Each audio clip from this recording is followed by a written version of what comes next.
to the fan question of the week. I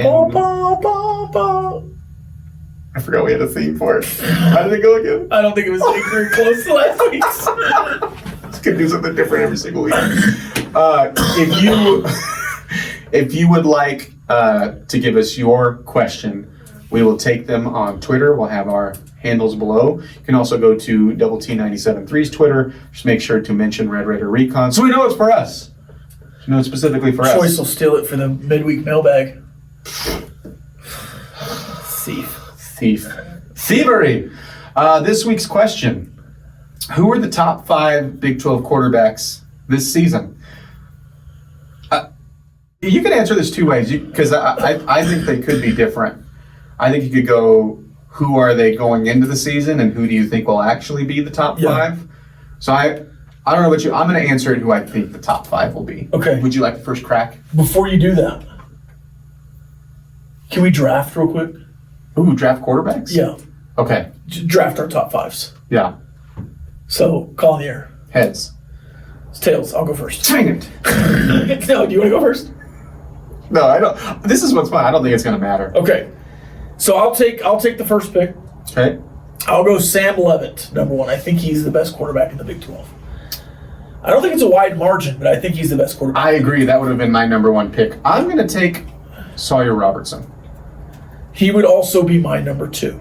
Mm-hmm. So we're pretty chalk here. Mm-hmm. I think Sawyer Robertson played a weak schedule in the last 5 games last year.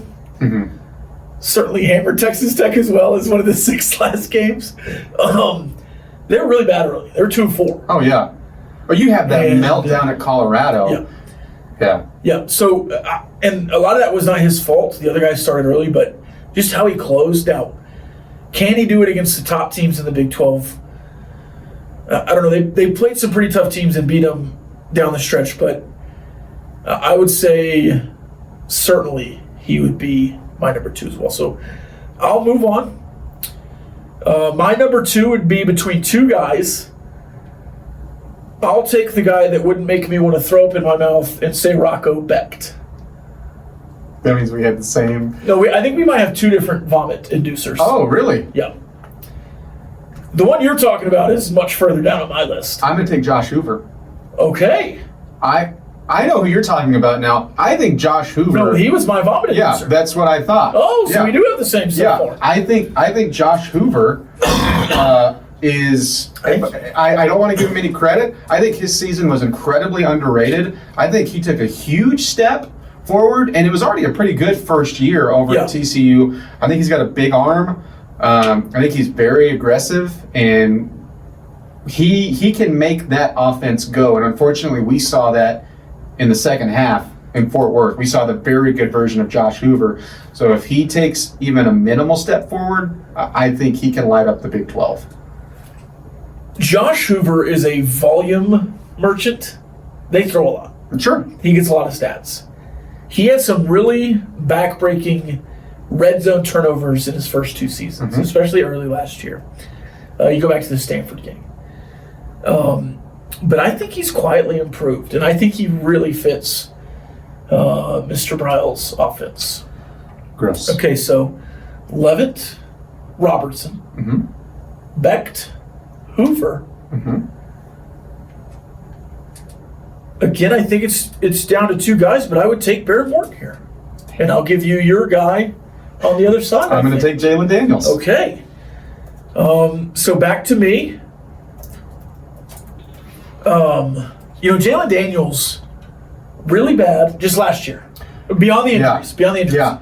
Really bad, elite, really bad. There was this, and I got it because when everyone was paying attention to them, when they come into the season with the amount of experience they had, specifically on the offense, the receivers that they had, who are, by the way, are all gone now. Luke Grimm no longer on that roster.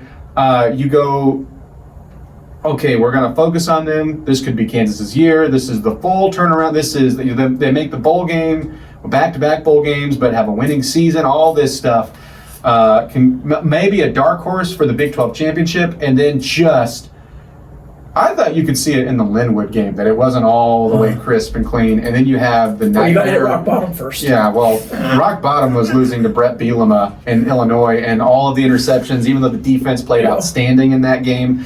And then it's like, and then you have the UNLV fiasco, and then you go a game where you have almost wins against West Virginia, where you're up 11 under 5 minutes. Oh my God! You have the breakdown against Arizona State. What a nightmare of a season! You can go to the list and you're like, how did you end up 5-7? How did you not win just one of these? Oh my gosh! A lot of that was Jalen Daniels was a turnover machine. And you hadn't really seen that version of him. He was still doing these like over-the-top athletic things, these jump-off-the-page things, eye-popping things, but was adding turnovers. All of a sudden, he trimmed those down, and for a 5-game window, and the offense looked like the Kansas that you thought they could be. Yeah. Outside of a win at BYU, which was very low scoring, and those were the games they weren't winning, which made it even more confusing. And then towards the end, reverted back to what you'd seen. So I think he's just an odd case of what he's going to be. Yeah. And if you're doing the, like you said, if he's healthy, that's very, very clearly a fair statement for him. Okay, so maybe at this point in the video, Josh Foppel can put our lists up. This very slick designer we have in Josh. He's incredible. And I'm not just saying that because he watches these while he's editing them. He's very good. Very valuable piece to our team. So Josh is the apple of our eye. Yeah. From a digital standpoint. Okay. We're at a space here, right? Where somebody at the screen right now is yelling Avery Johnson. And it's, Levitt, Robertson, Becht, Hoover, Barron, Daniels, Devin Dampier. Now listen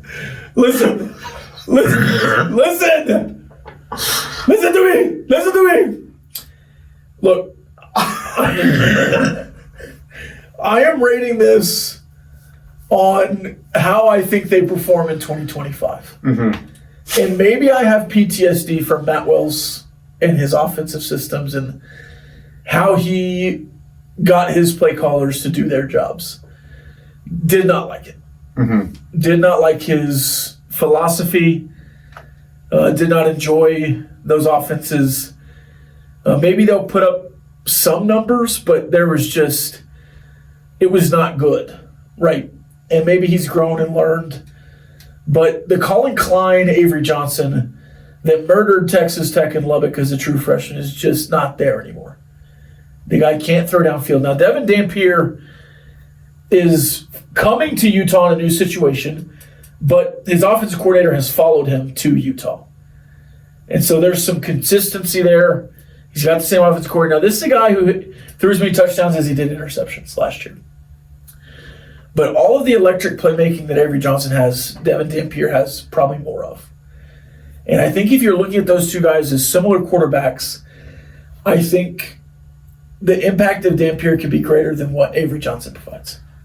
This is an interesting point of the draft. Yeah, and obviously you can't take Jake Retzlaff. Because I know, that's what... And that's another name that people are saying, oh, well, if you haven't heard, he's in some deep trouble over there at BYU. So I'll run through these in a minute. I went through my top 5. I went through honorable mention. I went through a question mark phase, and I went through like the worst of the worst, who I think will actually be bad. And Retzlaff is clearly in that question mark because of what he's going through with off-the-field stuff. We don't even know if he's going to play, what is going to result from that. So it's hard to put him in the mix. And if he's not there, what is behind him at BYU? No idea. And I don't think he was just this over-the-top great quarterback, but for what they did, he was very important. And I don't think they're near as good without him. So I'm glad you brought that up. I'm glad you said that about Avery Johnson. Brendan Sorsby. No, I'm just kidding. I've got one more I would take in front of him. I'm going to give him at this stage. I mean, this is now, he's the 8th one taken. I'm going to take Avery Johnson, and we are in the same doubt category. I just do think that he does one thing that is more dynamic than anybody else in the Big 12. I mean, he is, in the running game, he is the best in the conference. Now, he's the best. Last year, he had 2 one really good running back, one good running back. The one good running back is still there, who's a young guy. We'll see how he is. But DJ Giddens is gone. How does that affect him? I do think one piece can be that effective. He doesn't need to take, to me, like this huge, he doesn't just completely transform and all of a sudden he can throw the ball downfield way better. He just needs to improve somewhat for him to be the next step quarterback for them, because he's just not going to be this guy that can consistently air it out. And I don't think that's what the offense will be designed, or it better not be, if all of a sudden they change to that, like, hey, we're really going to throw it a lot with Johnson. We're going to target downfield. We're going to do all these deep routes. I think he needs to be more consistent with some of the underneath routes too. I mean, with some of the things over the middle, I just think that he had times where you look at last year and it almost was like maybe we just didn't get a good enough picture from the year before. It was like, did he take a step back as a passer? And so all that being said, he is a very dynamic player. And so I'll take him here with the 8th draft pick. All right. Big 12 quarterback draft. The 9th pick, Caden Salter. Liberty product. Coming over to Colorado. Threw for nearly 6,000 yards and 56 touchdowns. Ran for 2,035 games. So that's about 2,000 yards passing and 700 yards, 700 yards, 650 a season rushing. So nearly 3,000 yards of production a year and 80 touchdowns. Do you hear my take on Colorado? Well, I think they do take a step back. But what's your take? Salter's going to start. He's not going to be the quarterback at the end of the season. Really? It's going to be Julian Lewis. Julian Lewis. Okay. He's going to take over that position. Certainly, we've seen that. And I don't think part of it's going to be all on Salter. I think you're going to see the classic Dion motivate the OC / take over. Sure. Because I do think they take a step back in wins. And I don't think that they're going to be just awful or anything like that. I just think they're going to be closer to the 7-win mark, and you're going to see the last 2 or 3 games Dion trying to do something. If they're 4-4, I think it's they going to flip be to the and you're going to go to the 5-star freshman, high profile that you flip. Sure. Then I will take Sorsby. And I think he is a very capable Big 12 quarterback. I do. Sorsby? Yes, I do too. And speaking of young guys, that's a young guy for Cincinnati. And I think I like his toughness. Yeah. I think we got a front row seat to it here when they gave you everything that you wanted. He didn't have a perfect year. He didn't have these stats that jump off the page. But for the most part, he took care of the ball. I think he can use his legs. Big, tough guy. I was surprised when I looked up his stats this morning. He ran for 450 yards and 9 touchdowns. Yeah, I and that makes up some of this in the quarterback. And I don't think he's a bad passer or anything like that. I just don't think he has much around him at Cincinnati. Like, to me, he is, at least on the offensive side of the ball, they had some offensive line pieces. And to be completely honest, I'm not sure who all they return on that front because they were very old last year. Yeah. But, I mean, from who are you leaning on at receiver? Who are you leaning on at running back this year? To me, it's like Sorsby is the offense. Yeah. But even then last year, that was the case. And I thought he was a little underrated. And part of it's because the wins. The wins are going to knock you down. Yeah. But from individual talent, I think he's, to use the dark horse word again, I think he's going into the conference slate a little underrated. So let's graphic again. This is who we have. You sit it back down. Oh, no, I sent it up. My bad. No. Yeah, we got it back. Oh. All right. Hey, let's move this here. All right. Did you zoom in? No, I moved. Anyways, I don't know the limits of what Josh can do. I'm sure he can do all of this, but we'll see what happens when we watch the video later. Let's do this for the Final Four. Okay. Because we're at 13. I'm going to say a name or a team because I think the Final Four are like, we know who one of them is going to be. You snake the other two, and I'll take the last one. Okay. Just so we can breeze through these last four because I don't know that these last four are great situations. So I'm going to take... There's only one left that I actually want. There's only one. I'm going to take the UCF quarterback room. Should be Taven Jackson. Taven Jackson. Clear competition, though, over there. The Dylan Risk kid who played a bunch last year. But I think I trust Scott Frost offensively more than I trust Houston and West Virginia. Rich Rod? No, I'll take Scott Frost in UCF's quarterback room because I don't trust Nico Markiel. I don't know what is about him. Well, he just did not look good. He stinks. Yeah, he can't throw the ball. Right. All right. So who? I'll take Fafita. There is a. Oh, we missed Fafita. There is a Fafita still inside there. Wow. I was thinking you were thinking Connor Weigman. No. And I was thinking, no. I missed Fafita. I missed Fafita on my list. That's my bad. Certainly, I should have taken Fafita. That's my bad. I'm glad you missed that. Huge miss on my part. I was about to go into a big Fafita argument over what you just took. I would have taken Fafita over Salter. I think I missed Fafita that badly. What holds me back on Fafita is the same thing I was just talking about Sorsby. I don't trust the coaching staff at all over there, and I don't know what's around him. And your best weapon that you do trust, your top 10 NFL is now going to go play for the Panthers. So okay, I'm pulling an e-brake. I'm flipping what I just said. We did it right. Yeah. There's no chance he's good at Arizona this year. Arizona's so bad. We were right all along. I meant to leave him off the list. Brent Brown is the worst coach in the Big 12. What's his name? Brent Brennan. Exactly. I'm not. They wanted him. Part of it, You're looking at two guys who before last season had Noah Fafita as the Player of the Year offensively and the best quarterback in the Big 12. Yes. We're talking like that. I don't know if you had him. I certainly did. I had him in top 5 for sure. Listed as the top quarterback in the Big 12 coming in. It's certainly of the newcomers. I was a big fan of the 40-year-old at Utah that didn't finish the season. Okay. One of us was. Maybe not Offensive Player of the Year, but... One of us had him on Fraud Alert. Yeah. And did you see he was... You know what would be the funniest thing ever? He's getting a third opinion. He retired, right? Right. He was I thought he took like a high school OC job or something. He retired, is looking for third and fourth opinions with the BYU news.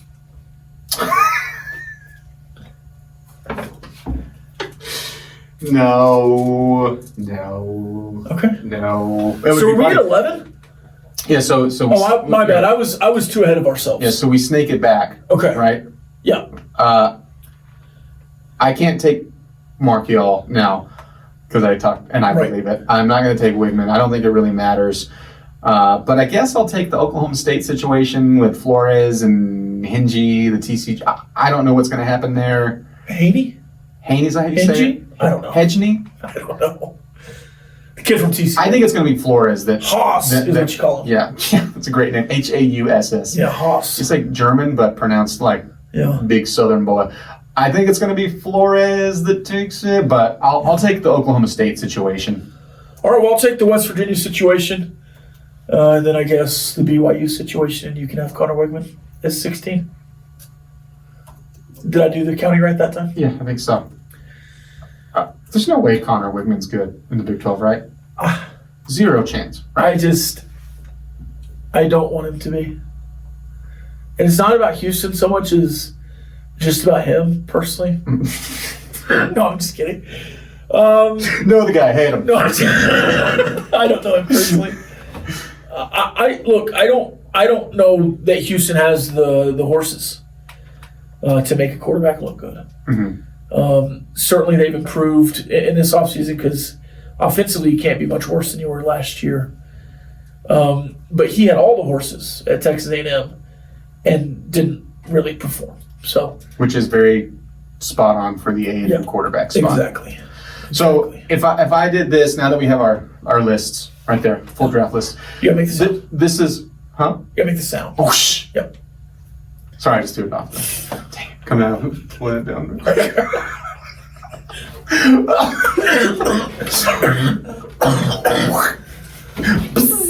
Weird noise. Overlock to it. Who's that? All right. This is how I separated them. I went with my top 5, which is funny that it seems like we had the top 5. Not maybe in any particular order, but I put Sawyer Robertson, Sam Levitt, Rocco Beck, Josh Hoover, and I think Baron Morton. I think all of those will be the top 5 quarterbacks. Honorable mention, Daniels. I do think Johnson's going to be in the honorable mention, and I think Sorsby will be there. I put in the question mark just because I could see them going a bunch of different ways. Yeah. Noah Fafita. I think you have to put BYU obviously in there like we talked about. I put Devin. I'm not as confident with Dampier at Utah. I put them in the question mark phase. Oklahoma State, I put them in the question marks. Yeah. And then I put Colorado in the question marks. And I think if you said which one has the best chance to be really good from that group, I think it's Colorado because I do think they like their situation. But also, I would maybe listen more to the Utah part there. But Yeah. And then worst of the worst, I put Martial, Wegman, and then UCF situation. I just don't think that's going to go well. I would have agreed with Oklahoma State being the question mark like a month and a half ago. Mm-hmm. But then they lost the redshirt freshman that kept up with Baron Morton last year and Rangel, who'd been there forever. They lost 2 more quarterbacks. Yeah. So I could bump them down. But I think I mostly agree with that list. Yeah, absolutely. But you feel good? Like the I list? do feel like good. the list in front I of us? like the list. Vote in the comments on who you think has a better quarterback list. Josh List. Clint Scott or Team. Rob Bro. Maybe we put it out on Twitter. Yeah. Team A, Team B. Yeah. Perfect. And we'll rank them that Don't way as spoil well. it. Don't tell anybody that's going Team A, Team B. Or we can put our faces on it and just. Do you believe in your list? Do you believe in your list? That'll do it for episode 3. We appreciate we've got some really good feedback. Yeah. Appreciate everybody that's talked to us and tell your friends. Every single Thursday, Red Raider Recon. Next week, we go to who the quarterbacks will be throwing to. We're going to do wide receivers and tight ends together. It's going to be a very fun episode. Rob, we don't see each other until we shoot these things. So. Sure. And just one note, we said we're going to make this 15 minutes, and I think you heard 50. So we'll try to lock that in next week as well. Lock it in! See you next week.